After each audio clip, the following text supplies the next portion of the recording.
आषाढ special आपल्याला माझ्या आजीच्या हातच्या मी तुमच्यासोबत शेअर करत आहे गुळाच्या कापण्या. याच्यामध्ये आपण गव्हाचं पीठ, ज्वारीचं पीठ वापरून एकदम खुसखुशीत महिनाभर टिकतील, बिस्किटापेक्षाही भारी इतक्या छान होतात. आणि आषाढ महिन्यामध्ये हे अवश्य करतो आपण, तर व्हिडिओ कुठेही स्किप न करता संपूर्ण बघा. याचे काही टिप्स आहेत त्या नक्की तुम्ही बघा. आता तुम्हाला एक मी फोडूनसुद्धा दाखवते की अगदी एका बोटाने सहज तुटेल इतकी खुसखुशीत ही गुळाची कापणी तयार झालेली आहे. भरपूर प्रमाणात पौष्टिक आहे.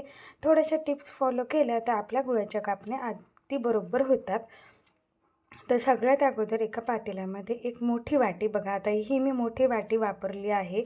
मोजमाप करण्यासाठी एक वाटी घ्यायची. तर आता ही जे छोट्या वाटीने 2 वाट्या भरेल.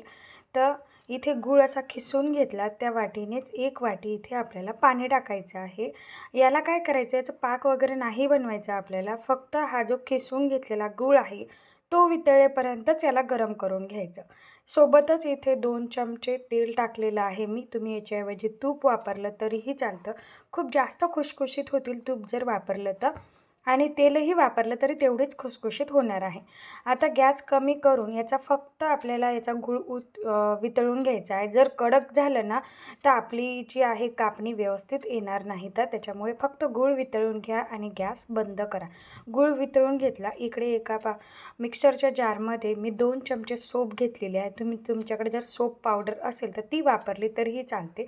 मी इथे सोप विलायची घेतलेली आहे. आता याला मस्त मिक्सरमधून बारीक फिरवून घ्यायचं आहे.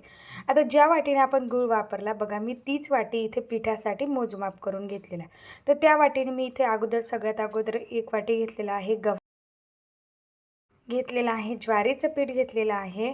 आता ते ज्वारीचं पीठ काय करायचं, आपल्याला एकाच पिठीच्या आपल्या चाळणीने गाळून घ्यायचं आहे. काय ना, म्हणजे त्याच्यामध्ये काही जाडसर असलं तर ते निघून जातं. एकदम मस्त असं बारीक पीठ आपल्याला येतं.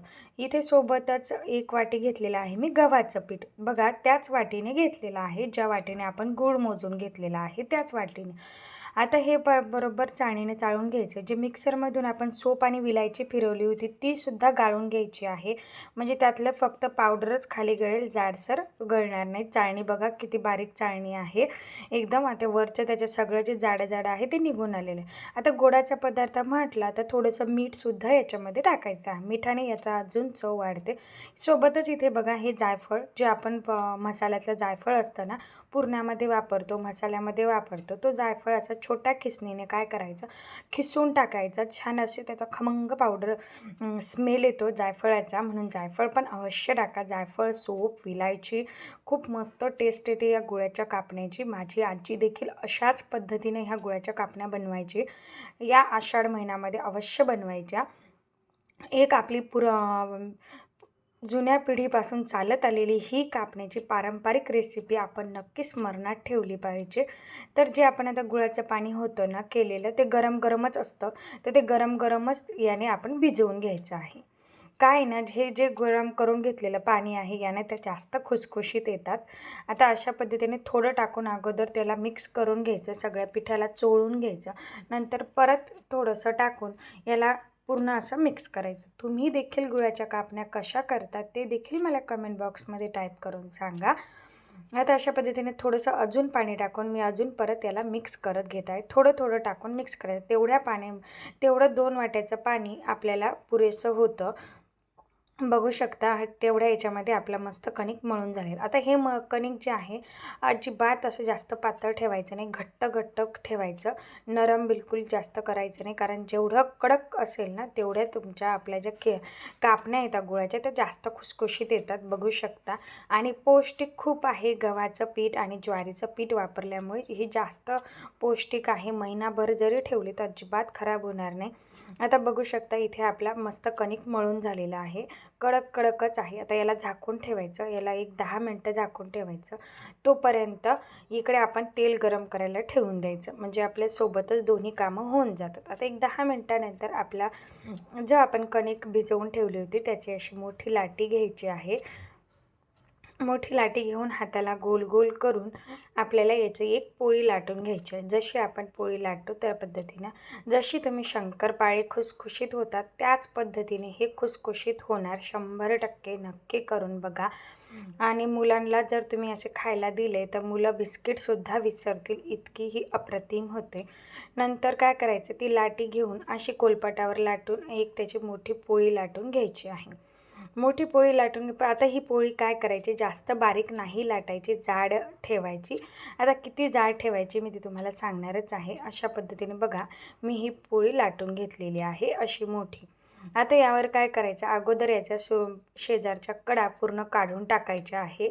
म्हणजे काय ना, आपल्याला जशी काजू कतली कापतो ना त्या पद्धतीच्या ह्या कापण्या बनवून घ्यायच्या आहे. वरतून थोडीशी खसखस टाकायची आहे. खसखस टाकून परत एकदा एक लाटणं फिरवायचं आहे. काय ना, खसखस मग त्याला लागते. खसखस अवश्य लावा, खूप छान मस्त टेस्ट लागते खसखस लावल्याने. एक लाटणं फिरवून परत ती खसखस जी आहे त्याच्यामध्ये पूर्ण दाबून घ्यायची आहे. म्हणजे खसखस त्याच्यामध्ये अजिबात तेलामध्ये टाकली तर निघत नाही. आता चाकूच्या सहाय्याने उभ्या लाईनिंग द्या त्याला आणि नंतर आपल्याला तिरप्या लाईनिंग द्यायच्या, जेणेकरून आपली जी कापणी आहे त्रिकोणी आकाराची होऊन जाते. बघू शकता अशा पद्धतीने थोडंसं काढून घ्यायचं अगोदर, नंतर अशा तिरपा चाकू करायचा. बरोबर आपल्या याच्या आकाराच्या, काजू कतलीच्या आकाराच्या ह्या कापण्या तयार होतात. अशा पद्धतीने बघू शकता तुम्ही किती मस्त अशा कापण्या तयार झालेल्या आहे. आणि याची जाडी किती ठेवायची ती देखील मी तुम्हाला आता दाखवते. एवढी जाडी ठेवायची. पातळ जर केली ना तर जी आपली कापणी आहे ना ती कडक कडक होते, म्हणून थोडीशी जाडसर ठेवायची. एवढी जाडसर ठेवायची जेणेकरून आपली कापणी जी आहे तळल्यानंतर खुसखुशीत होईल. पातळ अजिबात ठेवू नका, एवढी जाडी त्याची ठेवा. अशा पद्धतीने मी बाकीच्या कापण्या तयार करून घेतलेल्या आहे. इकडे तेल पण मस्त गरम झालेलं आहे. अगोदर थोडासा तुकडा टाकून बघायचा की तेल किती मध्यम गरम पाहिजे याला, खूप जास्त कडकडीत नको, एकदम जळून जातील. मध्यम गॅस करा आणि आपल्या कापण्या ज्या आहेत त्या एक एक त्याच्यामध्ये सोडून द्या. अशा पद्धतीनं आषाढ महिन्यामध्ये याचा मानच आहे की ह्या आपण करायला पाहिजे. तर तुम्ही नक्की करून बघा आणि खुसखुशीत देखील होतील. एका एअरटाईट कंटेनरमध्ये जर भरून ठेवल्या ना हवाबंद डब्यात तर त्या जशाच तशा खुसखुशीत राहतात. मध्यम गॅसवर मस्त अशा तळून घ्या. बघू शकता गॅस अजिबात वाढवू नका. पूर्ण त्याला लालसर कलर येईपर्यंत याला काय करायचं आहे, मध्यमच गॅस ठेवायचा आहे. थोडासा वेळ लागतो याला, एक 5-6 मिनटं लागतात तळायला. बघू शकता कापण्या काय मस्त दिसत आहे. आता मस्त याला लालसर कलर आलेला आहे. तर ह्या आता एका प्लेटमध्ये काढून घ्या. बघू शकता किती मस्त कलर आलेला आहे. तेवढीच खुसखुशीत, खायला खमंग, गुळाची साखर न वापरता इतकी मस्त गुळाची कापणी आपण इथे बनवून घेतलेली आहे. सगळ्या एका प्लेटमध्ये काढून घ्या आणि इथे आपल्या खुसखुशीत अशा कापण्या तयार झालेल्या आहे. बघू शकता काय मस्त दिसत आहे. मुलं खूप आवडीने खातील, बिस्किट देखील विसरतील, कारण याच्यामध्ये सोप, विलायची, जायफळ, गूळ याचा खमंग असा स्मेल इथे तयार झालेला आहे. आता एक मोडून देखील दाखवते बघा, एका बोटाने मोडेल इतकी खुसखुशीत. तर कशी वाटली ही रेसिपी ते देखील कमेंट बॉक्समध्ये टाईप करून सांगायला विसरू नका. थँक्यू.